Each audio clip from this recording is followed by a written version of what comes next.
Welcome back. A spectacular piece of brutalist architecture. Looks like it was accidentally a whole load of seaborne containers that just were dropped here. So, what have we had today? It's been fireworks, particularly amongst the sprinters. Intermediate sprint points up for grabs, and indeed a green jersey as well. And so, sailing through came Andre Greipel, tight in on the hoardings, and said, thank you very much. Peter Sagan says, what do you mean, thank you very much? You're going to have to fight hard now if you want this green jersey at the end of the day. Mark Cavendish as well, just still underneath the 200 marker. A competition led now by Greipel by just 1 point, but there are more points up for grabs at the end of the day. King of the Mountains points have been apportioned as well. Just going through the day, the heat has been the main player, but also this. Ouch. Big hit for Jean-Christophe Perrault from AG Tour La Mondiale. He's bandaged, he's bruised, he's bloodied, but he's unbowed, and he's back in. He's tagged on to the back. Right now, the gap is 3 minutes. In fact, I'm just double checking. Here we are. The gap right now is not 3 minutes. It's 2 minutes and 38.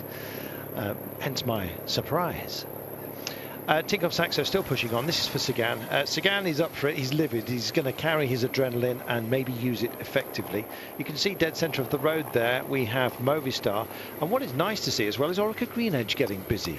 Will it be the Yateses? If it is, it will be Adam Yates, I suspect. But is Michael Matthews back and on good form? I think he might just be. And if he is, that is very good news for Aussie viewers. And it's very good news for the race as well. We always like to see Bling doing his thing. Big broad smile that he is. He carries a lot of jewellery with him, but not onto the road. John, talking about smiles, we have our the name of the lady who often smiles and tells the time gap by the use dexterously of a chalkboard. That's right, it's Time Gap Claire. Claire Pedrono is her name, and she hails from Brittany. She once rode on the La Grande Boucle, the women's race, and back in 2005, and now she finds herself doing what, as you correctly described, is one of the most important jobs on the tour. Yes, indeed. Time Gap Claire. In fact, how did she get the job? She basically wrote and said, can I do that job? And they said, yeah, thanks for asking. I'm joined by Stephen de Jong from the Tinkoff Saxo team. Stephen, how difficult was the decision to chase this breakaway with both Sagan and Contador on the team? Well, I think before the start we knew it was a good stage for Peter, so the decision was not that hard. A lot of focus now on the green jersey with Peter as well. Well, I think the key for the green jersey is in the next coming 4 stages, so that's where we try to get a nice gap of points. And it's always good for Alberto staying at the front after the dramatic moments we just saw recently. Yeah, for sure. It's also important to stay in front in these stages and don't get caught in a crash.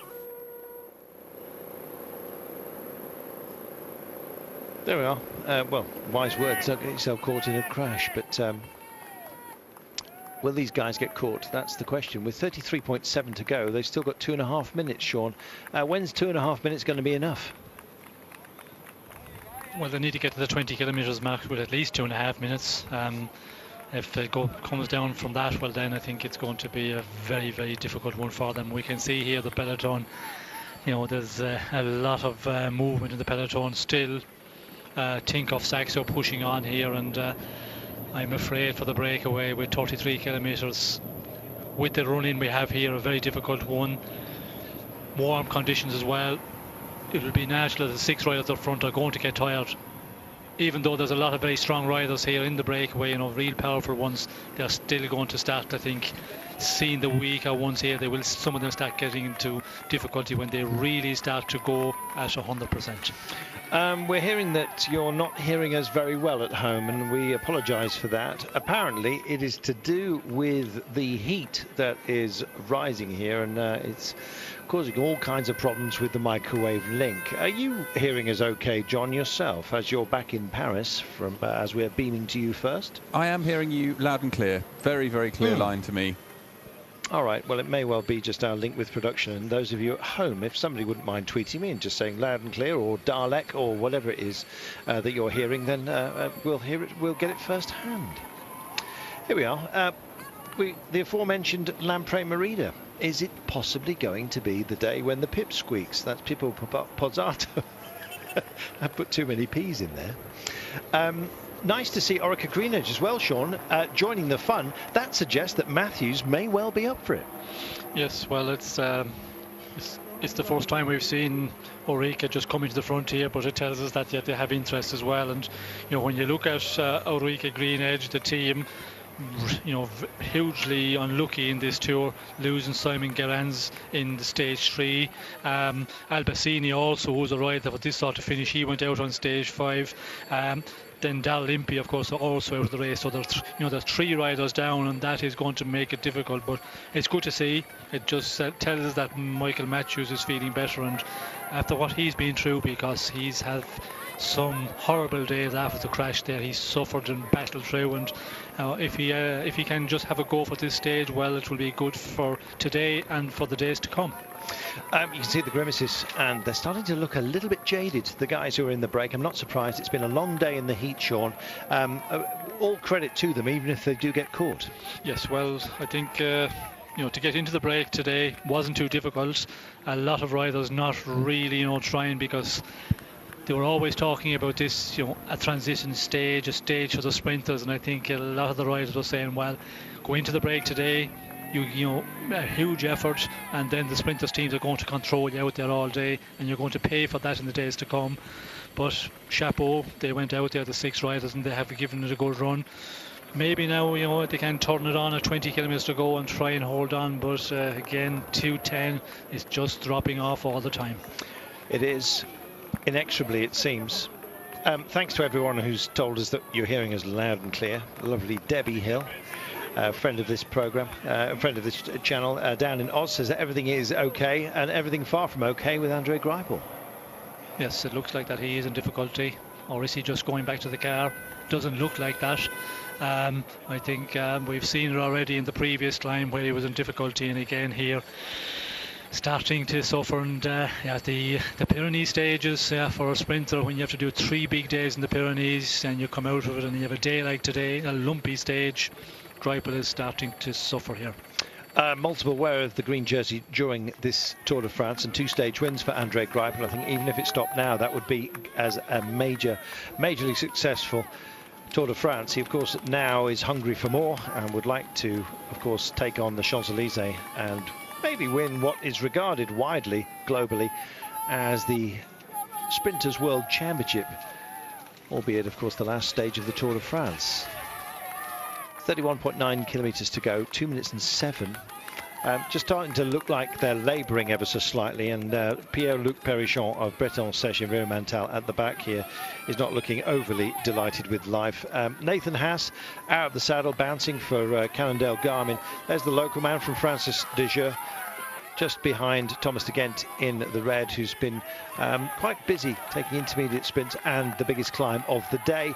Geniez himself, the local man, Alexander Geniez, there in the white, blue, red, white, and blue, blanc et rouge, indeed, of Francis Desjeux, having taken one of the intermediate climbs as well. And indeed, this is the last of the categorised climbs today, and it looks like any desire for a skirmish has been left some way behind on this road today, of which it's a long one, 198.5, and nice little beat on delivery there, as you see. Job done, and it's nice to see fans here, albeit brought to the point of exhaustion, it seems, by the heat of the day, but lucky lad, he's in the shade. Wilco Kelderman took the only point available on that category 4 climb. And so they've got a little bit of a, let's discuss the terrain, shall we? They're going into a couple of bowls, so they'll dip down into one. You won't really notice too much about it.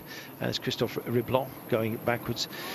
They will just take a little gentle roller coaster ride until about 14 kilometres to go. At 14 kilometres from home, that's when the day will be very, very high speed, I imagine. And we're going to get a proper junction now of the time gap between the peloton and those up the road. And there's a man who really is suffering, and even the gauze is not holding all of the crimson stuff, I'm afraid, for Jean-Christophe Perrault, who's taken a big hit today. He's been back to the medical car 3 times now, and dressings have been changed, and he's fighting to stay in touch with this race, Sean. He's a vital component within AG2R Le Mondial, even as a hurt rider.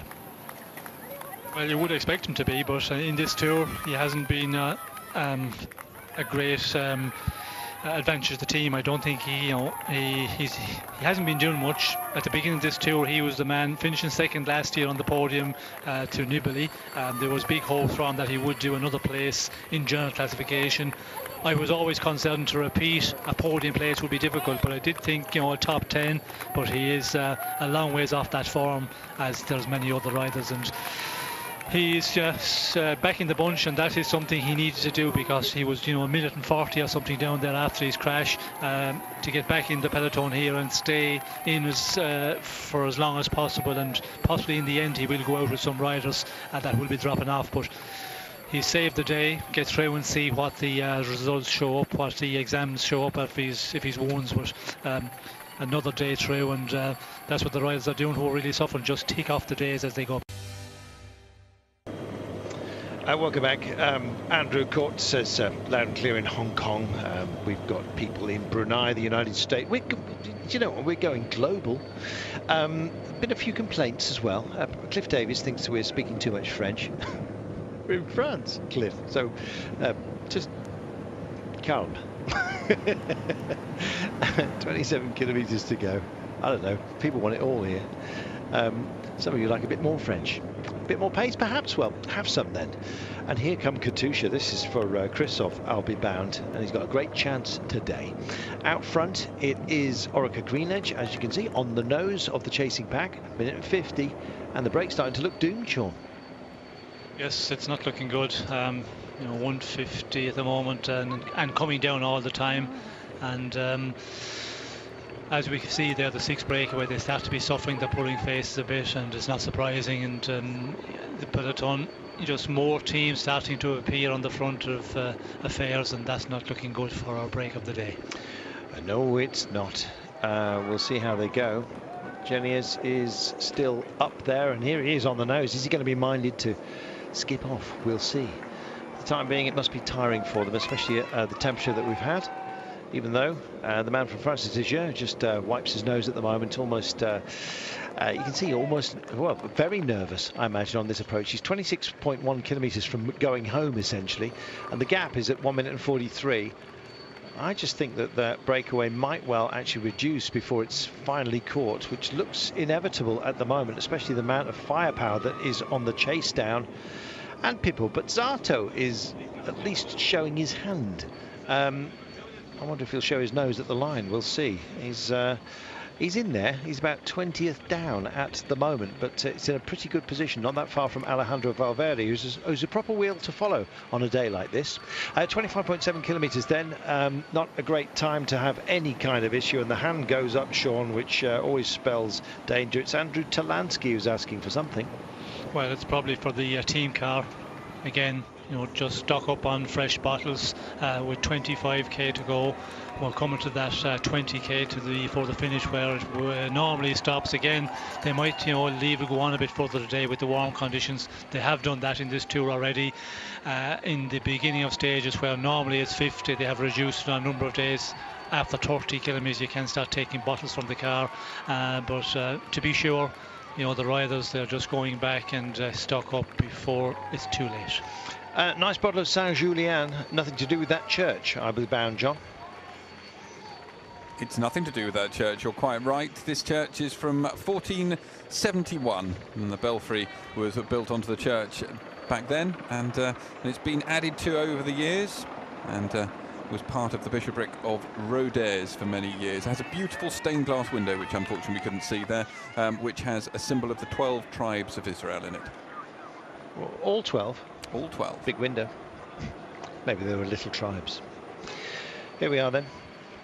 all 6 of our breakaway riders have remained intact, and they've actually shared duty. Nobody leaning on anybody else, Sean. It's been equally shared, the burden, I think it's fair to say today.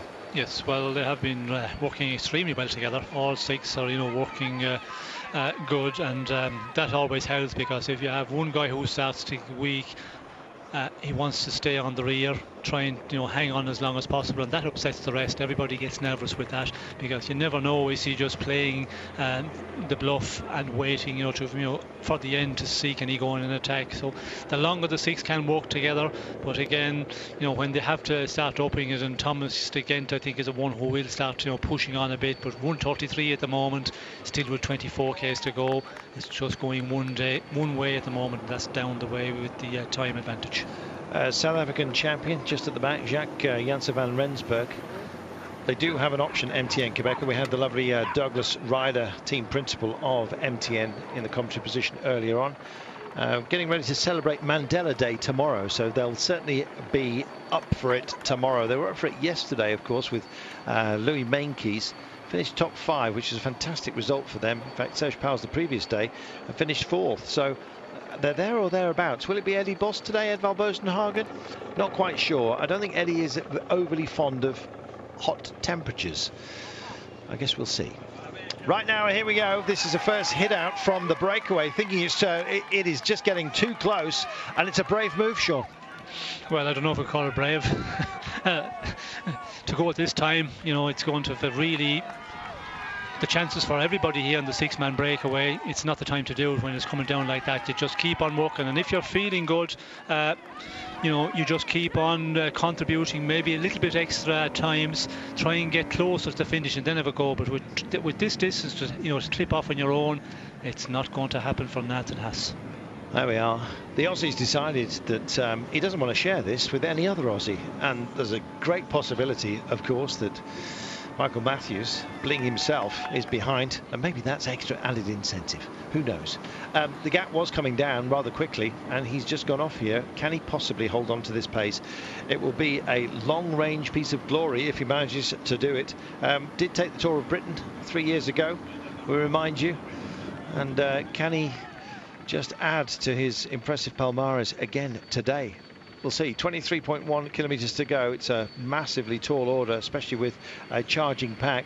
And these guys, no response just yet. In fact, as we say it, suddenly we get one, and it's Cyril Gauthier that's decided to give chase. That'd be a handy pairing if they went for it, Sean, but you feel that their energy levels would be extraordinarily depleted after such a long day in this kind of heat, and still with just over 22 kilometers to go. Well, they will be, and when you have a 6-man group and they're still working well together, 1:30 of an advantage, you just continue on riding with everybody else. That would be, if I was the rider, if I was the team director, that would be my orders. I'd say just contribute with the rest, continue on working, and we will see, because in this final there's another bit of a hill to come, and of course the finish as well. If you're feeling good, you have a great chance in this finish. You don't have to be maybe the fastest, it's the strongest, the fittest will survive, but if you attack the 6-man group, well then to stay ahead of a big chasing peloton, it's always going to be more difficult.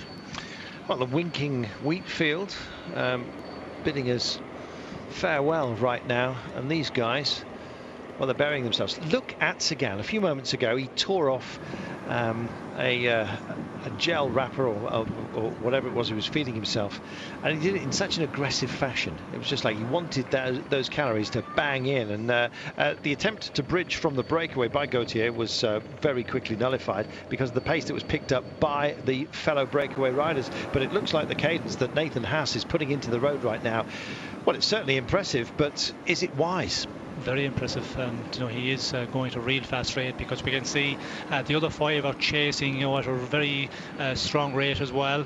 And we could see there that Gauthier, when Nathan Haas went in the attack, he just gave the signal that just continue on riding, guys, we keep on working as we have been all along, and just peg him back. And now we can see that the advantages, he has a nice advantage, but to keep it going on your own, that is always going to be the difficult one against 5 riders at the end of such a very energy sapping stage. It's interesting, Gautier just saying, come on, get on my back wheel. I feel like I've got a little bit of power here, and it's he that wants to maintain the chase, doesn't want to do it on his own, and they're starting to work together, and Gautier is the man that is cracking the whip hand here. He's essentially the road captain of this little tiny team time trialling team, albeit of different teams, and any alliance they form will be ripped up later on. We're under the 20 kilometres to go marker, and a minute and 44. Haas has found some great pace, and he's extended the gap on the peloton, but what about the gap to these guys? There he is up the road.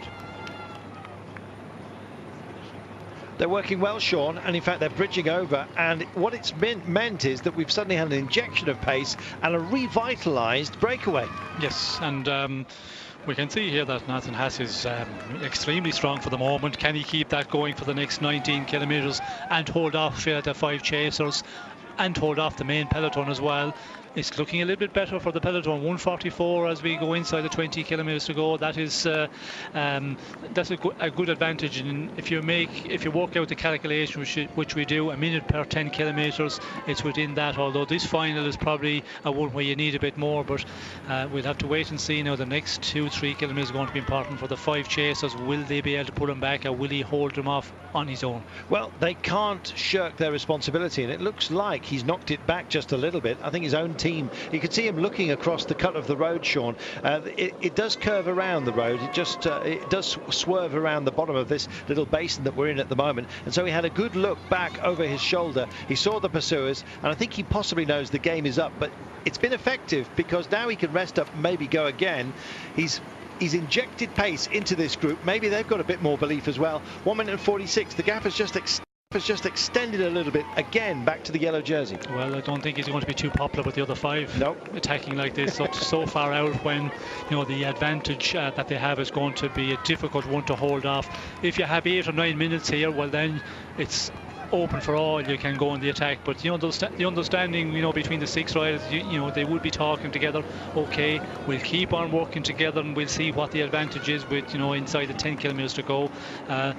We will see now what will happen, and will he still contribute? He has to contribute the working here on the front. If he tries to sit around, well then there'll be definitely a discussion with the other riders. Big discussion going on back to base as well from a rider from Breton Sèche Environmental. That's Pierre-Louis Perichon. He was shaking his head. I don't think that was anything to do with the breakaway, and this is Gautier saying, come on, for goodness sake, we can all do this together, but we can't do it alone. Now let's just stop the bitterness and get on with it. De Ghent is the only one to respond to him at the moment. Some tired legs and the punishing heat of the day. The heat has ebbed. Has the demeanour of these guys. Suddenly a little electric shock rode through this breakaway at the behest of Nathan Haas, this 26-year-old Australian. He sped off, and in fact it put a bit of punch back in them, and right now they hold 1 minute and 42 over the peloton. If they can hold on to this 1 minute and 42, by the time we get under the 10k marker, it's that finely balanced at the moment. They've found some more pace, Sean. Maybe they believe, and maybe these guys are just getting a little bit disheartened. It's Tinkoff Saxo that are being requested or required to do so much work, and Daniel Tekla-Hamanot has come up for MTN Quebecer, former wearer of the polka dot jersey, that today is being nursed on behalf of Chris Froome by Joaquim Rodriguez, by the way, who was second in that competition. Chris Froome, of course, wearing the yellow jersey. It's busy, Sean. Yes, it's very busy in the front. We can see the peloton, travelling at 48 kilometres per hour. It's a little bit uphill here. That tells that there's a fast pace. 44 here for the breakaway. Depending on where they are on the road as well, you cannot really take too much from that. But the 6, we can see it's coming down once again, 131. And I think there's some of the riders thinking here, just keep a little bit in reserve here, and it's just a tense moment here between the 6 at the moment. Sign language, Gautier, just putting a finger towards his temple. I think it was a visual expletive. Are you nuts? I think is what he was actually saying.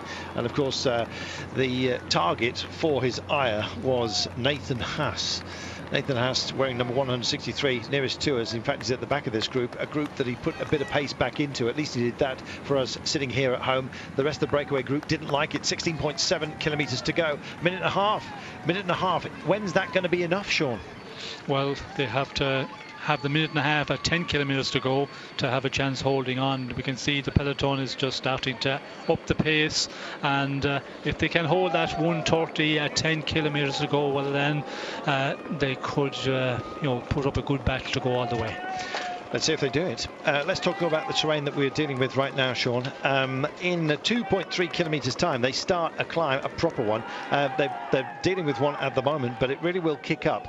It's a bit like going over the ridge of a bowler hat, and they come back down into Rodez. Now they've got to deal, if you like, with the upturned rim of said hat to the line today. And it's the last 600 metres where there's 500 metres of what will be sheer hell at the end of 198.5 kilometres today. Yes, it's going to be a real difficult finish here, and if the 6 riders happen to hold on and they have that 15-20 seconds coming into the final number of kilometres, you can lose that so quickly on the run in here. In the last 600 metres you can lose 15-20 seconds very quickly if you have to give it your all 5-6 kilometres out with a peloton just travelling at much faster rate. Looks like some kind of ceremony. I'm not sure whether it's time for evening vespers at the Abbaye de Bonnicom.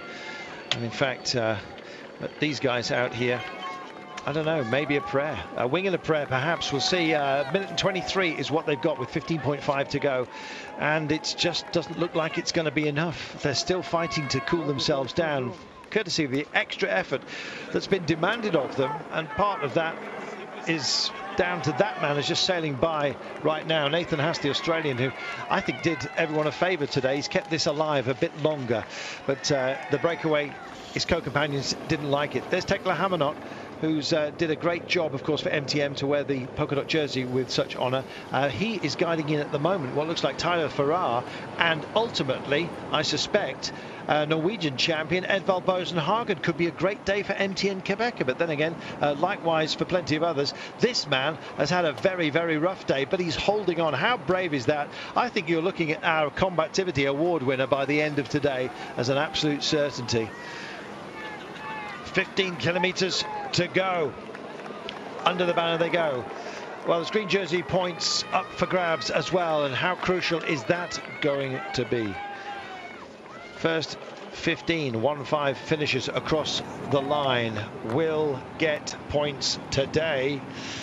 It's not an enhanced sprinters points day. There are 2 more of those, so 30 up for grabs. 15 riders score points. There are the top 5: 30, 25, 22, 19, 17. Will it be the breakaway that hoover up all those? Will Sagan come through it? Don't think Greipel's going to be there. Sagan trails Greipel by a solitary point because Greipel nicked the minor points in the initial intermediate sprint.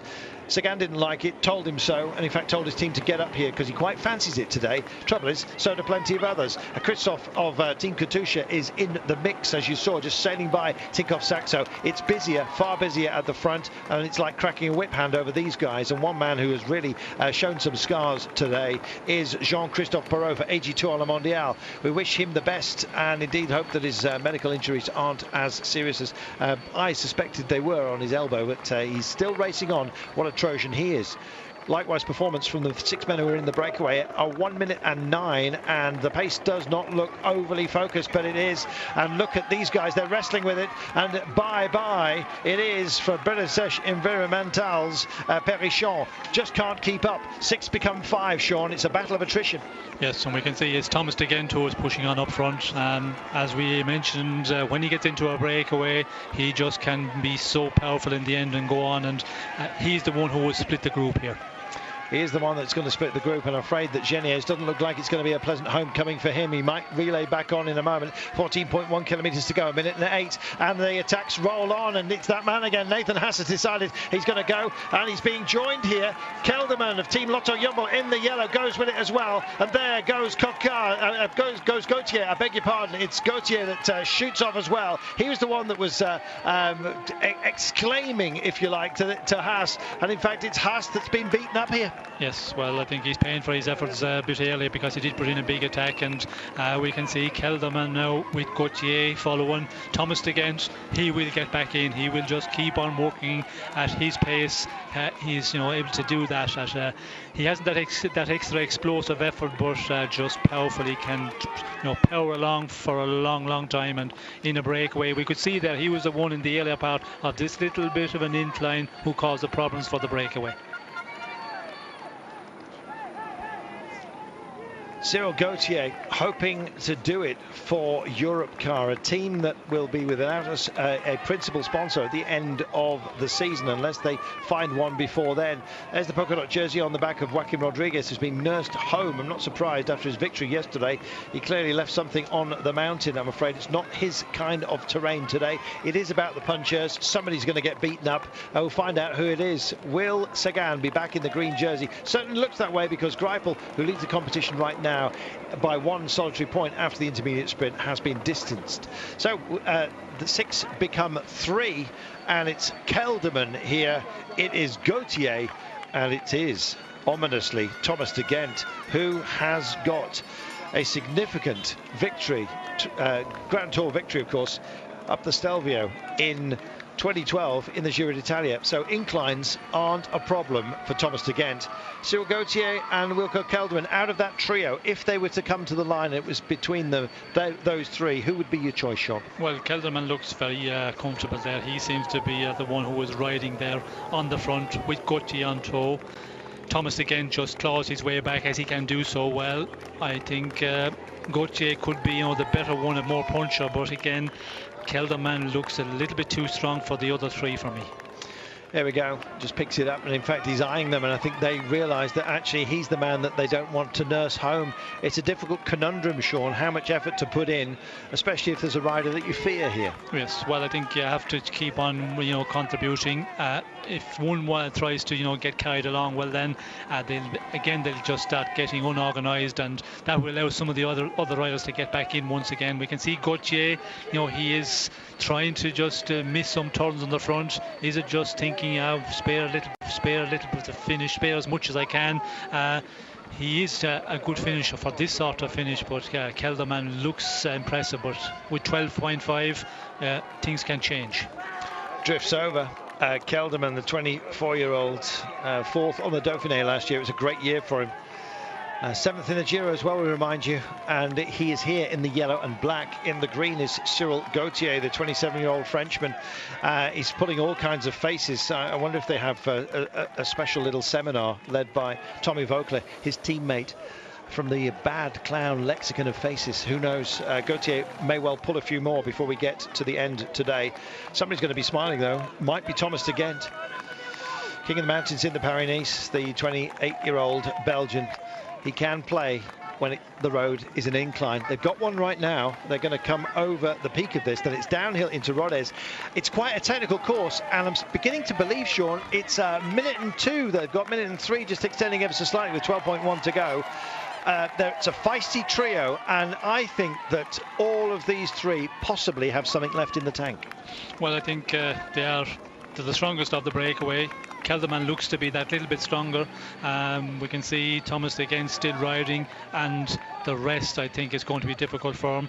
There is an advantage here as we see the peloton also coming into view, so I'm not sure if our time at the moment 1 minute is the full minute is coming down, but advantage for the 3 out in front. We have a number of kilometres downhill before we tackle the final run up to the finish here in Rodez.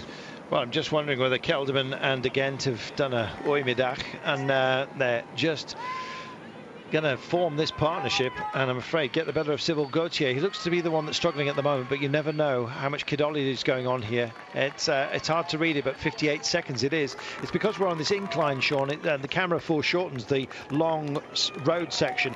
Once they peak it, there's this little squirrely helter-skelter into town, isn't there? Yes, so very fast run into town, and that will help, of course, the breakaway, because they'll need every little bit of help possible.